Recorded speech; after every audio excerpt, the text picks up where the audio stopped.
Thank you for the introduction. So I'm here to talk about quantum readiness and also, so two parts, quantum readiness and then high function cryptography. So these are sort of two things we do at NSM. One of them is sort of more directly countering sort of a serious threat to current cryptography. And then the other one is more sort of interesting research for the future. So just briefly about NSM, or the Norwegian National Security Authority. So have a sort of broad national security focus, like preventative security, like all parts of society. And we don't do intelligence, so we're not like the NSA. We have our own separate organization to do our intelligence. So hopefully you can trust us more than you can trust the NSA.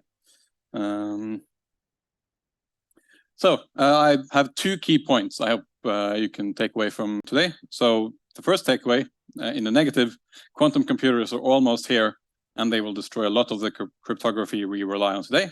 So we need to migrate to quantum safe cryptography as soon as possible. Ideally 5 years ago, but hopefully, quite soon. And then the second key takeaway, more positive. So there is a lot of cool new cryptography which goes far beyond just encryption to provide very interesting new applications. So I'll start with a, just quick definition of what I think of when I hear the word cryptography. It's really about the use of mathematics and computer science to protect information in a sort of general sense. So like most commonly people think of encryption, that's definitely like the core, really a core aspect of cryptography. You have some other things as well. So just to refresh people's memory, or hopefully, so symmetric encryption, that's when two people have want to communicate, but there might be people listening in, but they have a shared key. This is relatively straightforward and very efficient. But you have to have this shared key. If you don't have it, then you have some options. So you can use public key encryption, where essentially the person who wants to receive messages publishes a public key, which anyone can use to encrypt. And then only that person can, who knows the corresponding private key, can decrypt. Also, you can use a key exchange protocol to agree on a shared secret key. Or you can, run around to people physically exchanging keys. If you're doing it on the internet, probably not that, not very reasonable. And then, finally, digital signatures, if you want to authenticate something. So if you want to, sign a contract, but do it digitally, you can't do it in person. This is really what you use. And there are plenty of other things as well, but these are 4 key aspects. So quantum computers. So I'm not going to talk a lot about how quantum computers work. Just very briefly, they operate on qubits instead of bits. So bits in classical computers can be like 0 or 1. Quantum computers, qubits can be sort of a superposition of 0 and 1. So kind of both at the same time. Like Schrodinger's cat is both alive and dead. A qubit is both 0 and 1, kind of thing. And then you manipulate these sort of quantum states or qubits using the principles of quantum mechanics, and then you can compute something quite quickly. So yeah, some problems we know of very fast algorithms that run on quantum computers, and some of them have relevance to cryptography. Now it's unknown precisely which problems quantum computers can solve more quickly, but we definitely know of some that we think classical computers can't solve quickly. So there are two major quantum algorithms for cryptography. Shor's algorithm, which can factor large numbers and some other related things. So this breaks a lot of public key, pretty much all public key encryption. So public key encryption and key exchange and digital signatures. Most of the existing ones we use today are broken by Shor's algorithm. And then you have Grover's algorithm, where you can essentially search a space like of size n in square root, using only like square root of n number of operations. So essentially, if you think of searching for the correct key for an encryption system, instead of taking 2 to the 2 to the 128, if 128 is your length of your key, you take 2 to the 64 operations instead. So to protect against that, essentially what you do is you just double your key lengths. So you use 256-bit keys and you're safe. So for symmetric encryption, quantum computers doesn't have a big impact, or are unlikely to have a big impact. Of course, it's possible that people come up with something more clever in the future. So the timeline is that quantum computers are in fact here. So this is an IBM, I think, 20-qubit quantum computer from, I think, 2019. Yeah, so the current record is 433 qubits, but they're not what we call cryptanalytically relevant yet.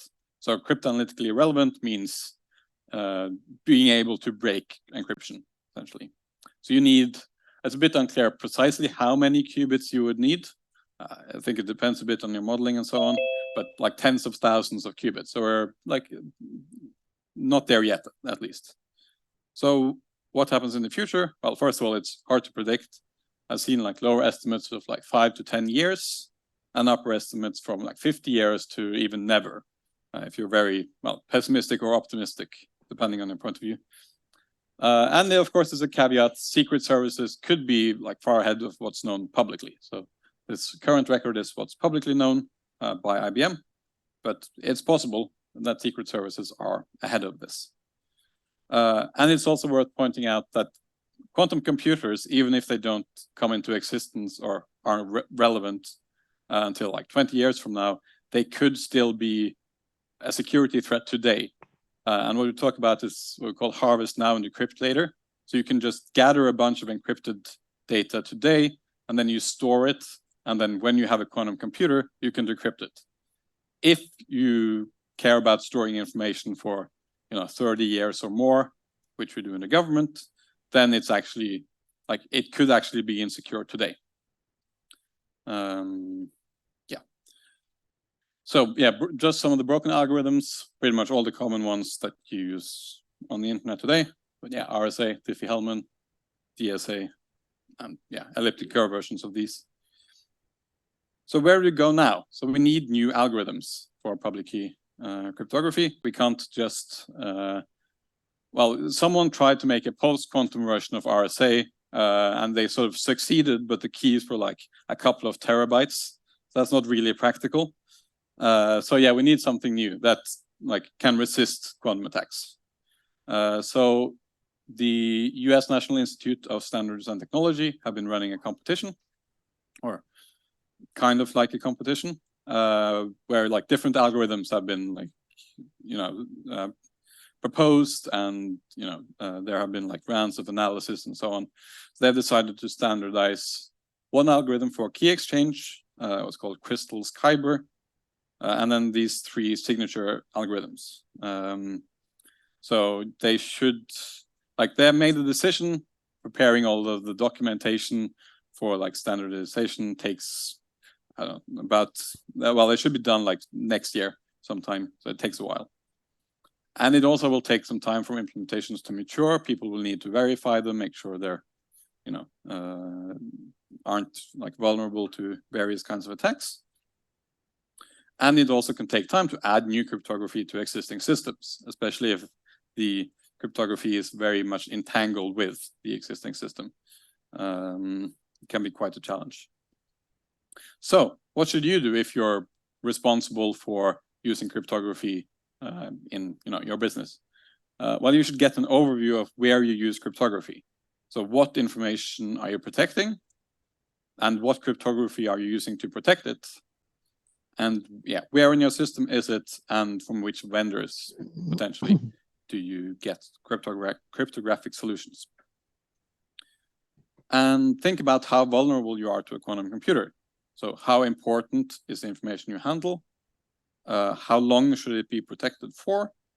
And who are your adversaries, right? So if your adversaries are nation states, they will likely have access to a quantum computer before, economic criminals, for example.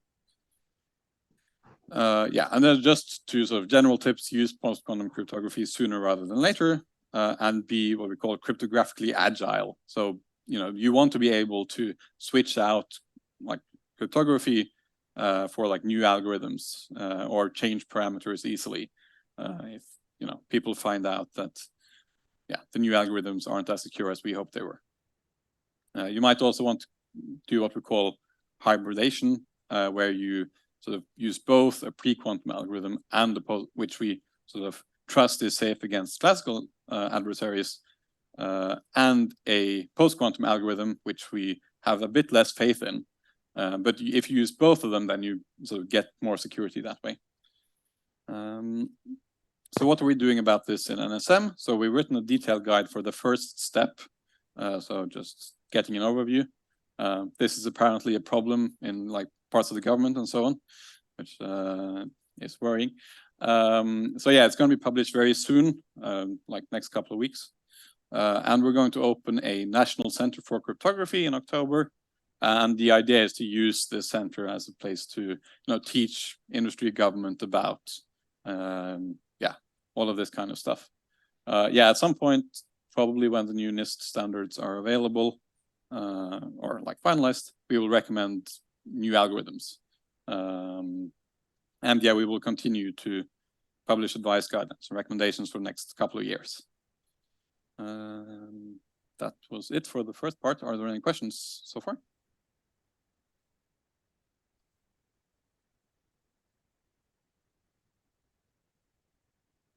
Hi, thanks. Is the National Center for Cryptography going to be for the government only, or? No, so the idea is to have it be like a place of interaction between academia, government, and industry. Oh, cool. Okay, great. Thanks.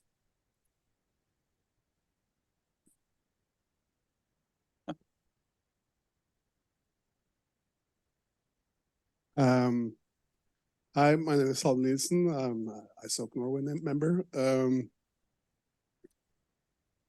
You say this new organization is for government and business, but there's a lot of software that isn't written by business or government. It's written by open source volunteers, basically. Is this something you guys are thinking of at all? That there is maybe some need for competency building and support to those communities out there? That's a good point. Not sure if we've. I'm not sure if we have explicitly talked about it at the moment, but I'll bring it back. It's a good point. Let's talk afterwards. That's a good point. Yes. Hi, my name is Håvard Moen.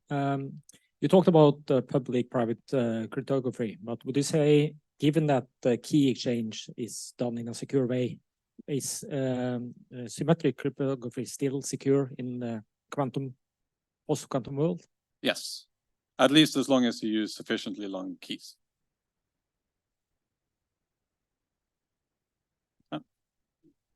A question over there, and a question over there.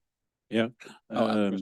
So I was just wondering one thing about, or at least my expectation for quantum computers is that even though we're going to have algorithms that are going to, in the number of operations, be quite fast, I'm wondering if, because I expect them to be quite slow in those operations, at least for a long while still.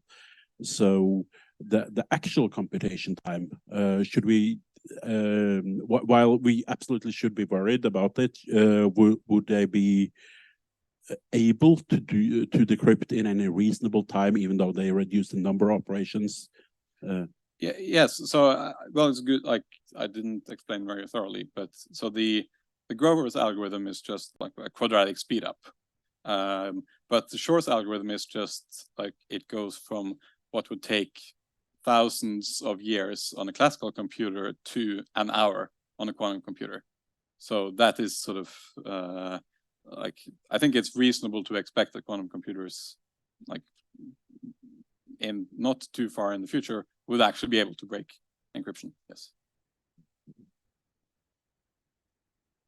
A small question about the availability of skilled people. A few years ago in Dagens Næringsliv, there was an article about how the influx of skilled cryptographers were drying up because they basically needed 10 years of training and the ability to get security clearance, and the amount of people with that overlap was diminishing a lot. So they were worried about recruiting people to work on cryptography. Is that problem solved now?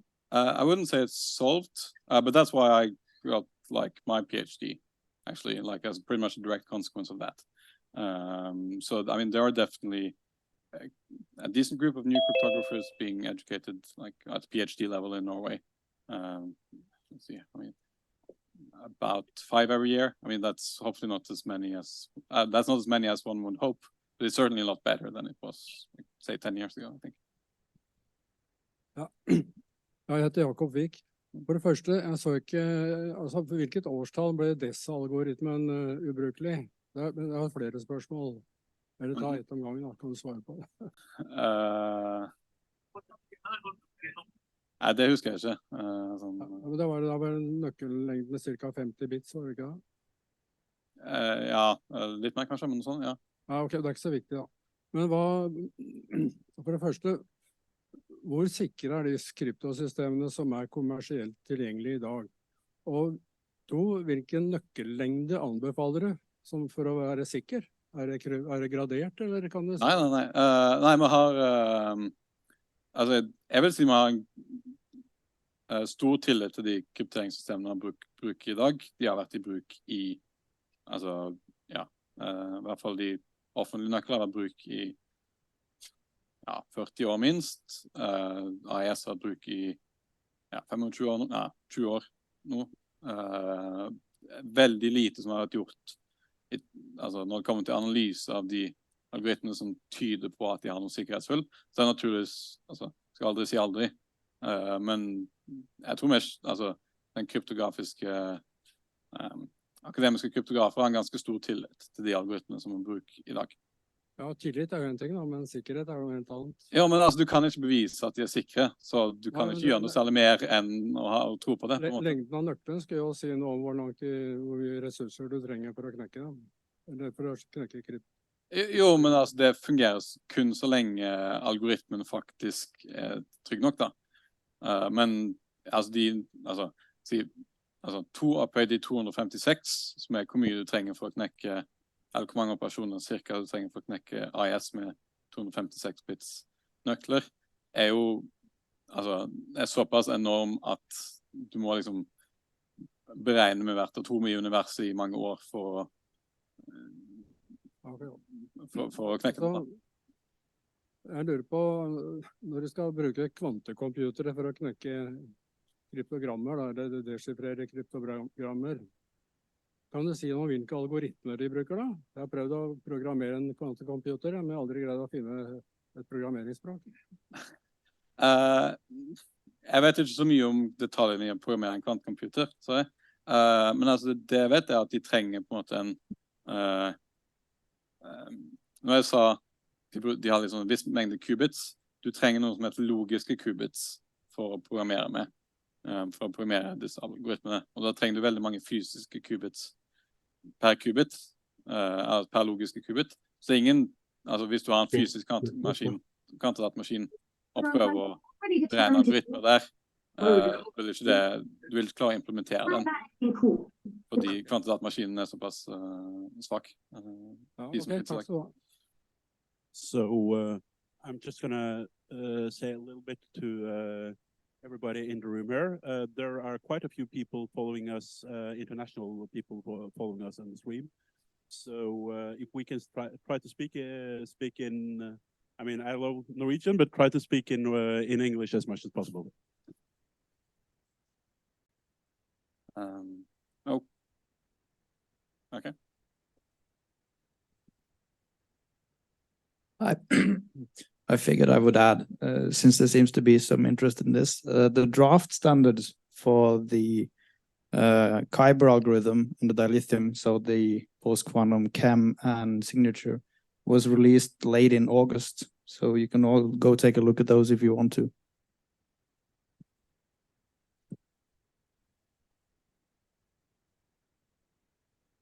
Hi, I have another question. I didn't introduce myself before, the way I'm Peter Lowe from ICANN. So you said that for symmetric encryption, if you double the length of the keys, then you're basically safe. Yeah. But I guess that quantum computers are going to be getting better over time as well. So are there any forecasts for like how long you'll until we'll have to double them again? Well, the thing is, like, there is actually a proof that like quantum computers can't do better in general than Grover's algorithm. So, I mean, of course, there could be that someone finds an attack on, say, AES, right? But that, for example, doesn't have to be quantum specific. So, like, you can't actually do better than a square root of n. So therefore, like, doubling the key length should suffice essentially forever until someone finds a vulnerability in AES. Right, forever until there's some other weakness found. Yes. Okay. All right. Thanks. Okay. Then the second, well, I think more fun part, high function cryptography. So like there isn't really a good term for this, but this is what we use. So it's sort of an umbrella term for various cryptographic techniques, which do a lot more than simply encryption and signing. So these techniques can lead to a lot of new applications and hopefully improve privacy and data security. Yeah, these are the three I will talk about today: fully homomorphic encryption, zero knowledge proofs, and multi-party computation. So just start with the first one. Fully homomorphic encryption, it essentially allows you to compute on encrypted data. So if you have encryptions of some inputs and you have some function, you can compute an encryption of function applied to those inputs without learning anything about the underlying data. So importantly, without first decrypting and getting those inputs. So how could this be applied? If you want to outsource heavy computations that rely on private data to a cloud service, for example, some sort of business analytics that depend on some business secrets, or running tests, be they health or financial or many other things on private data. So yeah, just to expand a bit on the second point, just, you know, suppose that there is a company that's developed a test for a certain type of cancer, which relies on a lot of medical data about the person. So medical history, maybe a DNA profile, yeah, various things that you might not want to reveal that to this company, right? So what you can instead do.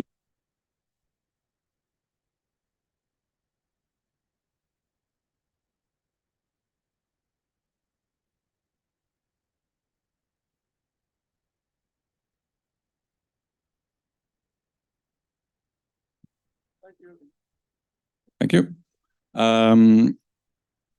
Yeah, you can encrypt your health data, send it to the company. Okay, yeah. You can encrypt your health data, send it to a company. They can then run the evaluation, run the test without learning anything about your health data, and you can get the response back, decrypt it yourself. Yeah, decrypt it yourself and learn the result of the test, essentially. What's the status of this? Quite inefficient in general. And like a lot, it very much depends on the structure of the function f. So if it's just a simple average, that's fine. But if it's pretty much anything more complicated than that, it will take a long time. Too much to be actually usable. But you know, they're improving quite fast. Hopefully in, I don't know, again, like quantum computers, hard to predict, somewhere between 5, 10, 50 or never. They will be it will be something that you can actually use. Then zero knowledge proofs, which is what I've been working on most. So zero knowledge proofs let you prove that a statement is true without revealing why it is true. So you have some sort of public statement that can rely on some sort of public information. Could be like, I have access to this account. Private information could be my password. So you can prove that a statement is true without revealing, for example, your password. So they provide privacy to the user and integrity to, well, they provide privacy to one individual and they provide integrity to another individual. So the user can, or one of the parties can be sure that like their secret information is not leaked, but the other user can be sure that the secret, like that secret information exists and is known by the other user, or by the first user. So just some examples of statements and why they're true. So if you have a partially filled in Sudoku, a statement might be, this is a valid puzzle. And then why it is true could be like just a solution to the puzzle. But revealing that might, destroy the glee of solving the puzzle. So you don't want to do that. Instead, you can use a zero knowledge proof to convince someone that the Sudoku does indeed have a solution without revealing anything about that solution. Also, like my business fulfills regulations X, Y, and Z because of my business secrets or whatever, which you might not want to reveal, or in an ideal world, you don't want to reveal to the regulators. Also, yeah, I am the owner of my account because this is my password. So here are some applications. Proofs of exploit, I think, is very nice. This is a case where you can prove that you found exploit in some piece of software without revealing what precisely that exploit is. So say it is, the example they use in their paper is like Heartbleed in OpenSSL. You found that, but you don't want to just like reveal that to the world because it could immediately be used by to like break into bank accounts, for example. So what you can instead do is that you compute this zero knowledge proof. You upload that. Everyone can see, okay, there is a bug in this piece of software, and then everyone can stop using that or migrate to some other solution. I mean, of course, in the ideal world, the software renderer would patch it, or the open source project would patch it. But if that doesn't happen, then this could be an alternative to uploading everything online. Privacy in cryptocurrencies. Essentially, like the way Bitcoin essentially works is that you just upload the identity of the sender and the receiver and the amount they send. And so everyone can essentially track every transaction in Bitcoin. And if you want to add privacy to that, what you might want to do is encrypt the identities of the sender and the recipient and the amount that's being sent. But then those blobs kind of look just random. So you want to ensure that it represents a valid transaction. And then you use zero knowledge proofs. So this is used in a protocol called Zcash. You have privacy preserving single sign-on. If you use a website and you sign on using Google, then Google knows which websites you signed in on. Using this, you can, well, which isn't, I don't think it's an actual product you can use, to be fair, but using the ideas of this paper, you would be able to have a single sign-on provider which wouldn't learn anything about the websites you use. Also, just verifiable machine learning, since that's a hot topic these days. Suppose that you use a machine learning like service of some kind, and you get a like result back. How do you know that that's actually the result of them running their machine learning algorithm and not just some random value? That would save them a lot of computing power. So using this, you can like verify that the result you get was actually applied by running their algorithm. And just in general, you can use similar ideas to verify any computation quickly. So you can outsource a big computation to some other party, and you can get a proof back which demonstrates that they actually computed what they said they were going to compute, and not just giving you back the answer 1, for example. What's the status of this? So it is quite usable in practice. So this privacy in cryptocurrencies example is actually used in practice, like I said, but it typically requires some manual expertise. Going from what you're trying to prove, you need to translate that into some mathematics. That's a bit tricky. There is a lot of room for improved efficiency. And again, efficiency depends on the precise thing you're trying to prove. And then multi-party computation. Third thing I'm going to talk about, case here is that N parties have their own secret inputs, and then MPC or multi-party computation lets them compute a function of those inputs without revealing their secrets. This could, for example, be an auction. So their inputs could be their bids and an identity, and the function then picks the highest bid and the highest bidder. Money laundering, when banks legally can't share the data due to privacy laws like GDPR, we sort of want to track or sort of check lots of bank transactions for suspicious activity, but banks can't collaborate. They can have their own database, run a money laundering check together. No one else learns any other data, but they can sort of flag, these accounts are suspicious, kinds of things. Also, which I think is very nice and could be very helpful for just computer security in general, you can split a cryptographic key among multiple parties, and then you can use multi-party computation to compute with this key, be it decrypting or signing something or encrypting something. But you never have to have the key in one place. And if you want to get the key, you need to hack multiple parties instead of just one. That could increase increase the capabilities needed by an attacker, essentially. What's the status of this? Quite applicable indeed, especially there are certain special cases, depending on what this F is, where it's very efficient.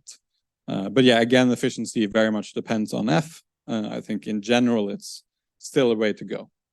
And one special case of multi-party computation, which I like, is private aggregation, where you can compute aggregate statistics without learning anything else about the underlying data. So this is essentially the previous case where the function f you're trying to compute is some sort of statistics function. Say, for example, an average, or I don't know, some machine learning model you're training or something. Yeah, it's currently used in practice, but again, performance varies. So yeah, just in general, the main application is statistics while respecting privacy. I think Facebook has been working on these kinds of things. Maybe not statistics, more predictions for which ads to serve. Computing update steps in machine learning. This has been used for, so keyboard on Android phones uses precisely this to do what's called federated learning. And to compute usage statistics in the COVID tracking app developed by Apple and Google during COVID.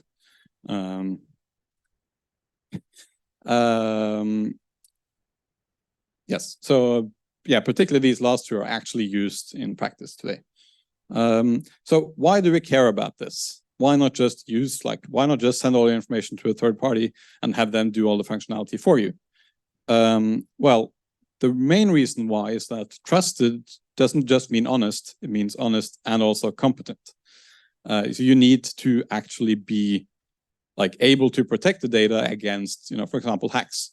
Well, mainly hacks, but also in unintentional data leaks, which is a lot more difficult to do than just being honest. Yeah, so my slogan for this kind of thing is trust mathematics, not human competence.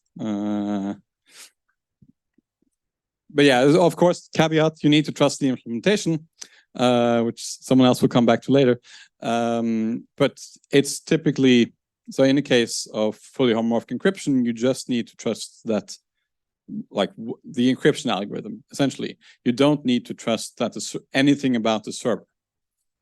So I think this can help reduce trust, or reduce the trust you need in various parts of the system. Yeah, less unencrypted data around in general, right? If no one is computing on unencrypted data, you can't leak unencrypted data. That's in general good. Yeah, less vulnerable to data leaks, and yeah, used to reduce reliance on the human factor. So if you have a key that's split among 4 parties, you need to hack multiple of those parties. You can't just hack one of them. So it doesn't help that one of them has a ridiculously weak password. You need several of them to have a ridiculously weak password or some other avenue of attack. Yeah, so what are we doing about this in NSM? Not much at the moment. Recently, we started a research project. We're working on a guide that's going to be public to these technologies and what they can do.